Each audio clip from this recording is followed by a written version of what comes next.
Pois bem, então agora vamos falar sobre as opções secundárias. E que opções secundárias seriam essas?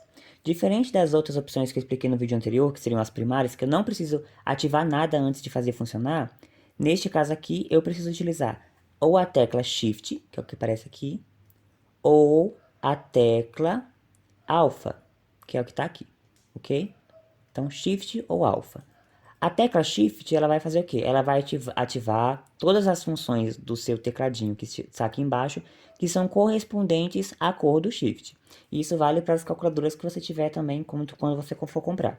Supondo aqui, nesse simulador, o Shift ele está de cor marrom. Então, todas essas funções que estão em marrom também serão ativadas a partir do Shift. O mesmo vale para a tecla alfa. A tecla alfa ela indica a corzinha vermelhinha, e então ela vai ativar as funções que estão em vermelho. Por exemplo, professor, eu comprei a calculadora científica, não sei como desligar ela. Isso é um medo que muitas pessoas, assim que compram a calculadora científica, já vê. Ela pensa assim, eu vou esperar então passar um tempo que ela desliga sozinha. Para você não correr o risco de ficar gastando bateria, é fazer o quê? Se formos observar nas funções que estão em marrom, que elas são ativadas com a tecla Shift, a gente vê que o off, que significa desligar, está marrom. Então, para desligar, o que eu faço? Shift, off. Pronto. Desliguei o meu simulador e você também vai poder desligar a sua calculadora científica. Reativando então, eu cliquei em On e agora vamos analisar algumas funções que estão aqui. Podemos ver que tem várias funções aqui diferenciadas e a gente então vai começar a focar nelas. Então, a primeira que eu gostaria de indicar, seria o quê? Seria uma função que a gente ativa a partir do Shift, que seria a inversa das funções trigonométricas. Lembra que eu falei que tinha um seno, cosseno e tangente? E se eu quero o arco seno, que é o inverso do seno? O arco tangente, que é o inverso do tangente. E o arco cosseno, que é geralmente indicado com sin elevado a menos 1, cosseno elevado a menos 1 e tangente elevado a menos 1. O que podemos fazer? Clicamos no Shift e apertamos. Então, vamos dar um exemplo. O arco tangente de 1. Deixa eu zerar aqui. Então, Shift tangente, que ficou arco tangente, de 1. Quanto que é? 45. Então, a gente sabe que o arco tangente de 45 graus, o arco tangente de 1 é igual a 45 graus. Por quê? Se eu apertar o tangente de 45, eu vou ter igual a 1. Então, é essa relação de inversão que existe entre a tangente e o arco tangente, e assim com as demais relações trigonométricas, funções trigonométricas. Vamos então agora analisar outro tipo de relação que a gente pode ter utilizando a tecla alfa, que seria o quê? Quando vamos trabalhar a análise combinatória, nós usamos muito fatorial. E como é que a gente utiliza o fatorial na tecla aqui? Primeiro a gente vai clicar no número, por exemplo, eu quero fatorial de 5.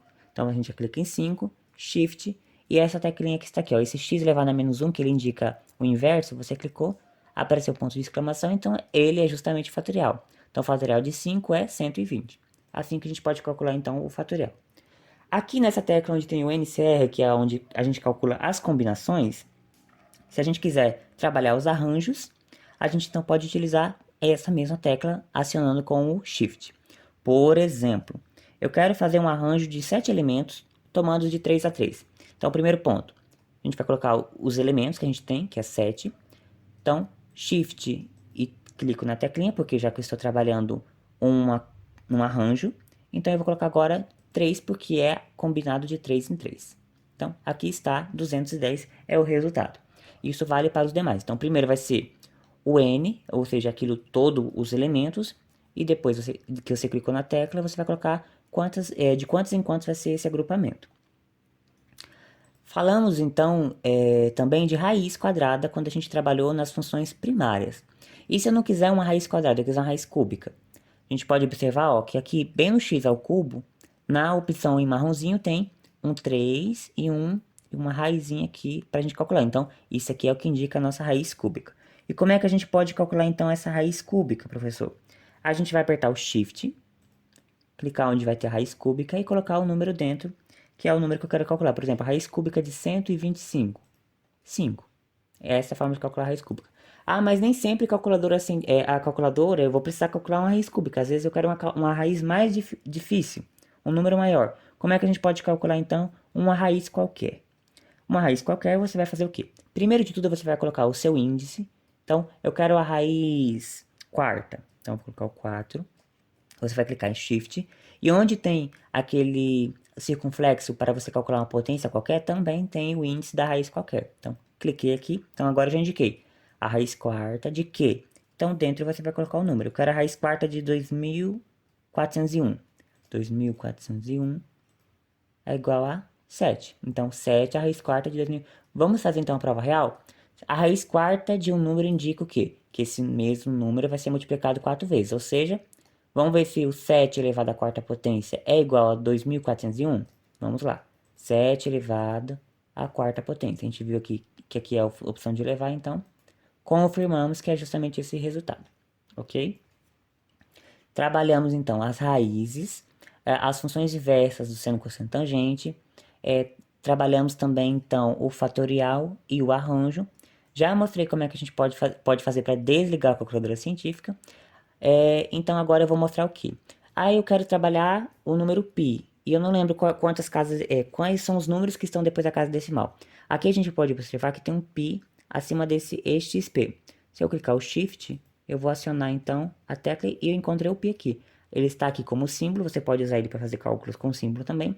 Se você clicar em igual, você vai encontrar os números que ele possui após a vírgula. 3, 14, 15, 92, 65, 4. Aqui tem um número limitado de casas após a vírgula, mas já é uma quantidade suficiente de decimais do número π. Essas então são as funções secundárias da calculadora científica. É claro que existem outras formas de calcular e de explorar também. Por exemplo, uma coisa que eu não vou deixar de colocar é a porcentagem. Se você clicar Shift igual, você vai utilizar então acionar a porcentagem. Por exemplo, Shift, 3 Shift aqui, 3%.